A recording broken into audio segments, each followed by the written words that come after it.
Shalom saudara-saudari, kita mendekati Tuhan yang lagu Aku Percaya. Tiada yang seperti Engkau, begitu mengasihiku. Kau Tuhan sanggup menjawab semua seru doaku. Tiada yang seperti Engkau, begitu mengasihiku. Kau Tuhan sanggup melawan seluruh kehidupanku.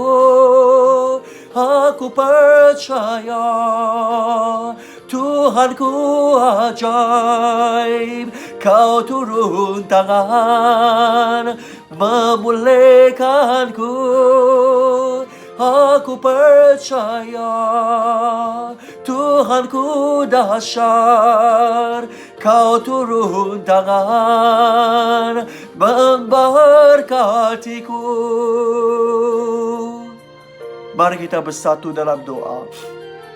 Yalah Bapa kami yang di syurga, kami bersyukur Bapa, Engkaulah Allah yang boleh dipercayai, yang boleh diandalkan Bapa. Kami bersyukur Bapa, tak kira apa jua yang melanda kami Bapa, bila Engkau mengangkat tangan Bapa, menghulurkan tangan Bapa, kami dipulihkan, kami diteguhkan, kami disembuhkan Bapa. Kami bersyukur Bapa, kerana Engkau begitu setia kepada kami. Engkaulah kawan yang paling karib untuk kami Bapa. Kami bersyukur Bapa. Pada pagi ini Bapa, sekali lagi Engkau datanglah berfirman kepada kami Bapa, supaya hidup kami dibangunkan, disegarkan, biarkan kami disukacitakan oleh-Mu Bapa. Kami bersyukur Bapa, dalam nama Yesus Kristus yang Maha Berkuasa kami berdoa. Amin. Saudara dan saudari, pagi ini biarkanlah kita merenung daripada Mazmur 55 ayat 10 hingga 24. Kelirukanlah percakapan musuhku ya Tuhan, kerana di kota aku nampak orang merusuh dan melakukan keganasan. Siang malam mereka mengelilingi kota, melakukan kekacauan dan jenayah. Di merata tempat berlaku permusnahan. Jalan-jalan penuh dengan penindasan dan penipuan. Andai kata musuh mempermainkan aku dapat menanggungnya. Andai kata seorang lawan menghina aku pun dapat bersembunyi daripadanya. Tetapi Engkau ini temanku, rakanku, serta sahabat karibku. Kita pernah berbuah dengan mesra dan beribadat bersama-sama di rumah Tuhan. Biarlah dengan mendadak musuhku mati dan turun hidup-hidup ke dunia orang mati, kerana kejahatan memenuhi rumah mereka dan menguasai hati mereka. Tetapi aku berseru kepada Tuhan Allah untuk menolong aku, dan Dia akan menyelamatkan aku. Keluhanku dan tangisanku naik ke hadirat-Nya pada petang, pagi dan tengah hari, dan Dia akan mendengar suaraku. Dia akan membawa aku pulang dengan selamat setelah aku berperang melawan musuh yang banyak sangat. Allah yang memerintah selama-lamanya akan mendengar aku dan mengalahkan musuhku, kerana mereka tidak mahu berubah hati dan tidak takut kepada Allah. Bekas temanku menyerang kawan-kawannya, dia mengingkari janjinya. Kata-katanya halus merayu, tetapi hatinya penuh kebencian. Kata-katanya lemah lembut, tetapi menikam hati seperti pedang yang tajam. Serahkanlah kekhawatiranmu kepada Tuhan, maka Dia akan membela kamu. Dia tidak akan membiarkan orang jujur dikalahkan. Tetapi Engkau, ya Allah, akan membinasakan pendusta dan pembunuh sebelum mereka mencapai separuh usia. Tetapi bagiku, aku akan percaya kepadamu. Saudara dan saudari, ayat Mazmur pada hari ini merupakan keluhan hati, perasaan Daud, di mana beliau dikhianati oleh kawan yang paling baik dengannya, paling karib, paling rapat, paling intim dengannya, saudara dan saudari. Di mana dia kata di sini, saudara dan saudari, dia dikhianati oleh mereka. Di ayat yang seperti mana dikatakan ayat 11, mereka melakukan kekacauan dan jenayah, ya, melakukan kehuru-haraan, takut semua orang aman, melakukan semua orang huru-hara dan kacau bilau, saudara-saudari. Dan ayat 12, mereka melakukan pemusnahan, penindasan, penipuan. Ini dilakukan bukan oleh orang lain, tetapi oleh kawan yang paling rapat dengan dirinya sendiri, saudara dan saudari. Seperti mana dikatakan ayat 13. Dia kata, andai kata musuh mempermainkan aku, andai kata seorang lawan yang menghina aku, itu semua okey bagi saya. Semua boleh saya bereskan, semua boleh saya selesaikan, semua boleh saya sembunyikan, kerana mereka ini memang dari awal, sejak awal mereka sudah melawan saya. Sejak awal mereka sudah bermuslihat banyak untuk membunuh saya. Itu biasalah, itu biasa, kerana saya sudah sedia hati saya untuk menghadapi pengkhianatan mereka, menghadapi perlawanan mereka, saudara-saudari. Tetapi saudara-saudari, dia kata ayat 14, engkau ini tidak sama. Oh, lain cerita. Engkau ini siapa? Engkau ini, dia kata ayat 14, temanku, rakanku, sahabat karibku, saudara-saudari. Nah, di sini dia menggunakan 3 istilah yang berlainan tetapi sama maksud untuk menggambarkan betapa baiknya, betapa rapatnya, betapa intimnya hubungan di antara sahabat ini dengan Daud, yang sepatutnya begitu baik, yang sepatutnya berkawan baik dengan dia, saudara-saudara. Mereka bukan saja teman, mereka saling mengkongsikan, meluahkan isi hati, saling mempercayai antara satu sama lain, dan mereka boleh dikatakan teman rohani, sama-sama beribadat, sama-sama menyembah Tuhan, saudara-saudari. Nah, saya tidak tahu kamu mempunyai kawan yang begitu baik atau tidak, saudara-saudari.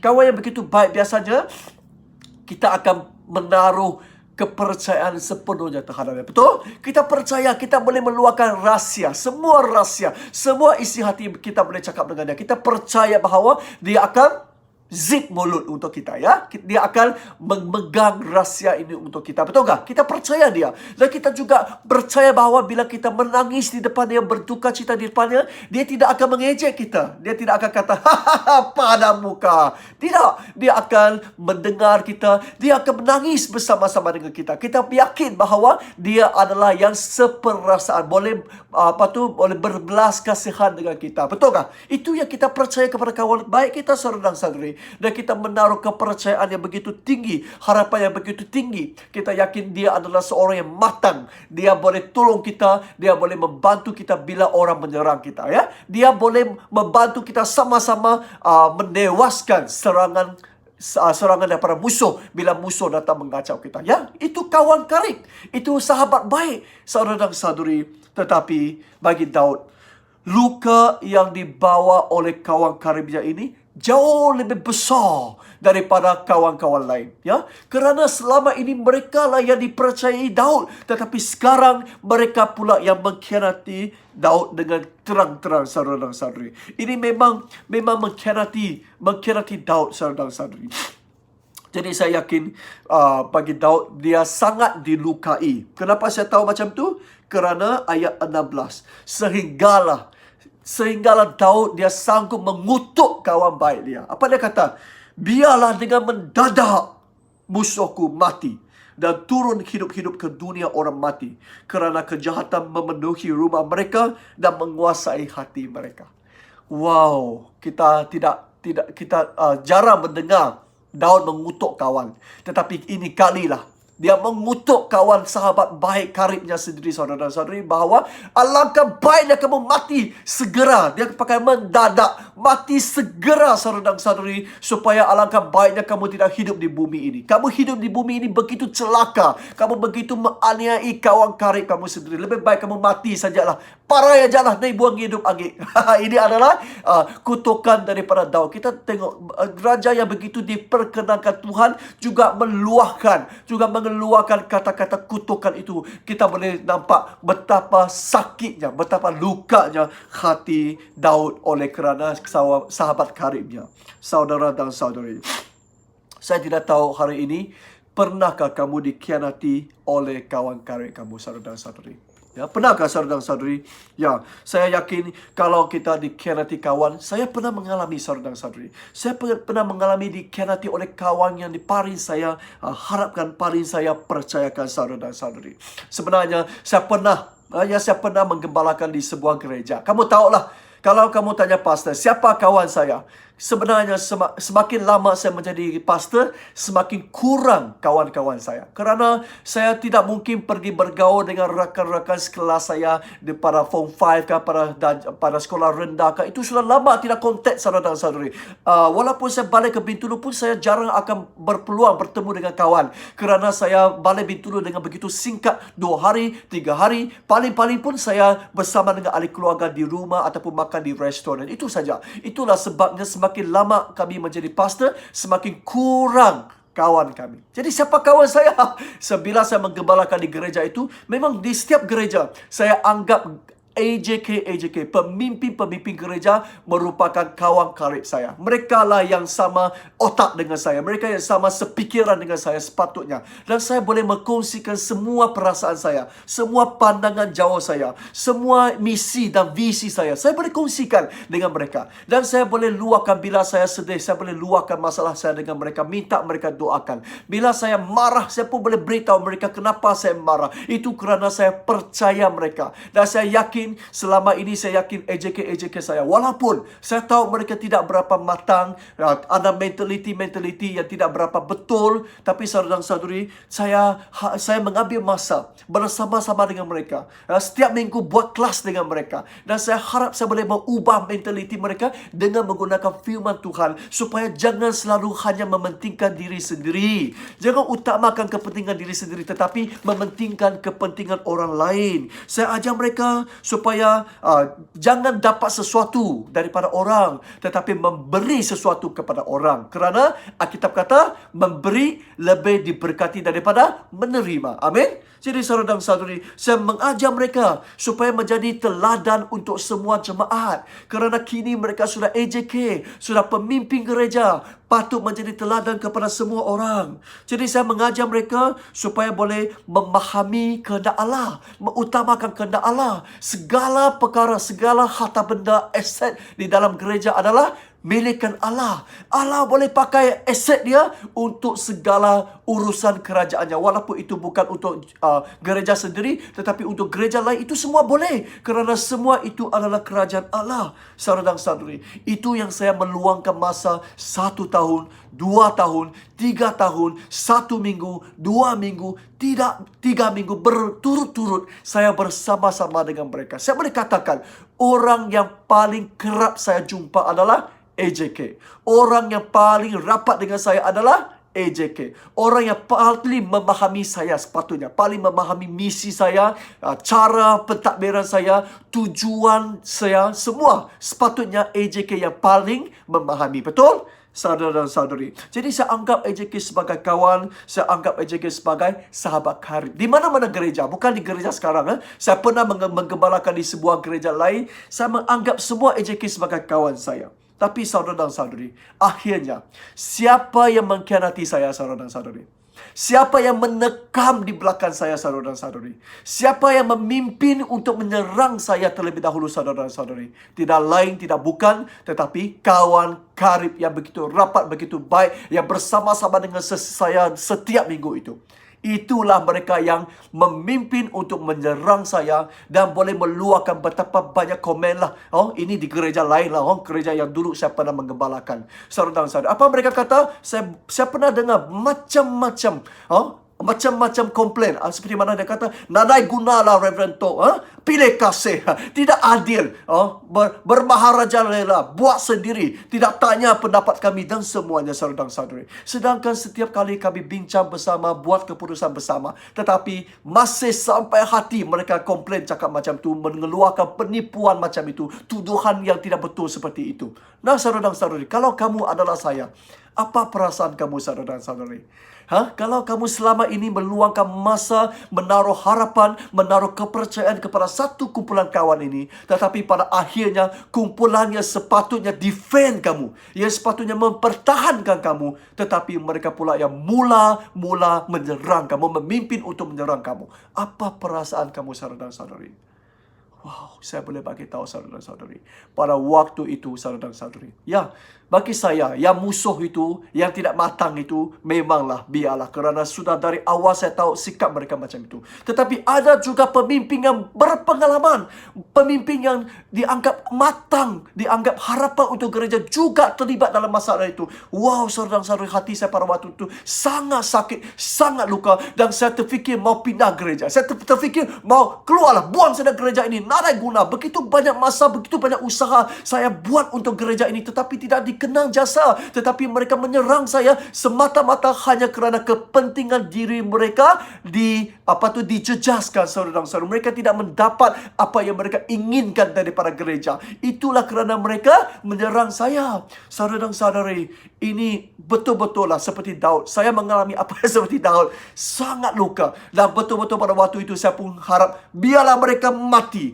Biarlah mereka dipecat daripada jawatan AJK. Biarlah mereka dihalau daripada gereja. Mereka ini bukan pemimpin yang baik, tetapi mereka seperti serangga, seperti kuman yang boleh mendatangkan kanser besar kepada gereja. Itu adalah pikiran saya pada waktu itu. Ya, waktu dikherati, waktu dilukai, saya boleh faham kenapa mulut Daud begitu keji, ya, yang ingin mengutuk kawan-kawan mereka mati. Saya boleh faham kerana paling sangat-sangat dilukai pada waktu itu, terutamanya dilukai oleh kawan karib yang penuh dipercayai, yang penuh diharap-harapkan selama ini.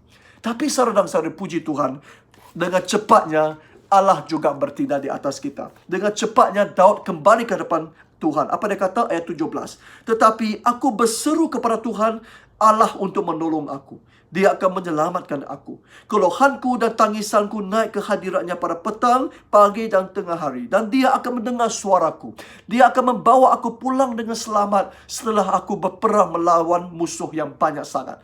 Allah yang memerintah selama-lamanya akan mendengar aku dan mengalahkan musuhku, kerana mereka tidak mahu berubah hati dan tidak takut kepada Allah. Saudara dan saudari, bagi Daud, bila dia ada pikiran yang mengutuk kawan karibnya, dengan segeranya dia kembali kepada Tuhan. Dia berseru kepada Tuhan. Dan bila dia berseru kepada Tuhan, Tuhan bertindak. Apa yang Tuhan bertindak, saudara dan saudari? Ayat 17 kata apa? Allah menyelamatkan aku daripada serangan pengkhianat. Ya. Ayat 18, Allah mendengar suaraku. Ayat 19, Allah membawa aku pulang dengan selamat selepas berperang dengan musuhku, dengan kawan karib yang mengkhianatiku. Ayat 20, Allah mengalahkan semua musuhku. Nah, saudara dan saudari, ini yang dialami oleh Daud. Begitu juga dengan saya.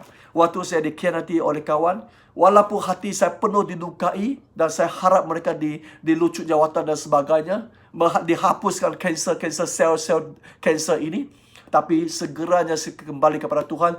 Tuhan berfirman kepada saya akan selamatkan kamu, jangan risau. Kalau kamu betul, kalau kamu jujur, seperti mana dikatakan oleh ayat 23. Dia kata, serahkanlah kekhawatiranmu kepada Tuhan, maka dia akan membela kamu. Dia tidak akan membiarkan orang jujur dikalahkan. Wow, saudara dan saudari, betul-betul pada waktu itu firman Allah yang menghiburkan hatiku. Saya tahu kamu jujur, kamu adil, dan kamu taat kepada apa yang saya berikan kepada kamu. Jadi saudara dan saudari, Allah menghiburkan hati saya. Jangan takut. Anda takut. Kamu teruskan lakukan kerja kamu, dan saya akan lakukan yang bakinya. Saya akan selesaikan untuk kamu. Jadi saudara dan saudari, saya betul-betul seperti Daud, banyak mengalami penyelamatan Tuhan. Banyak mengalami penegakan keadilan oleh Tuhan, saudara dan saudari. Bagi manusia, kita ini insan biasa. Apa yang saya boleh buat sangat terhad. Tetapi apa yang Allah boleh buat di luar jangkaan kita. Amin. Jadi saudara dan saudari, setelah kita betul-betul mengalami Tuhan, saudara dan saudari, kita akan tahu kebenaran masih hidup. Keadilan masih hidup. walaupun dicelakakan oleh musuh-musuh, dicelakakan oleh kawan-kawan karib yang mengkhianati kita. Saudara dan saudari, Allah masih hidup, Dia tidak mati. Allah Maha tahu, Allah Maha adil. Amin. Jadi saudara dan saudari, hari ini saya tidak tahu adakah kamu dikhianati oleh kawan. Kalau kamu dikhianati oleh kawan, walaupun hati dilukai, walaupun mau kutuk mereka mati, tapi tolong dengan segeranya kembali kepada Allah, berseru kepada Allah, dan yakin bahawa Allah akan menyelamatkan kamu, Allah akan menolong kamu, Allah akan mendengar suara kamu, Allah akan melakukan keadilan untuk kamu. Amin. Mari kita bersatu dalam doa sampai Tuhan Yesus. Bapa kami yang di syurga, dikuduskanlah namamu, datanglah kerajaanmu, jadilah kehendak-Mu di bumi seperti di syurga. Berikanlah kami pada hari ini makanan kami yang secukupnya, dan ampunilah kami akan kesalahan kami seperti kami telah mengampuni orang yang bersalah kepada kami. Dan janganlah membawa kami ke dalam percubaan, tetapi lepaskanlah kami daripada yang jahat. Kerana Engkaulah yang empunya kerajaan dan kuasa dan kemuliaan sampai selama-lamanya. Amin. Tuhan berkati.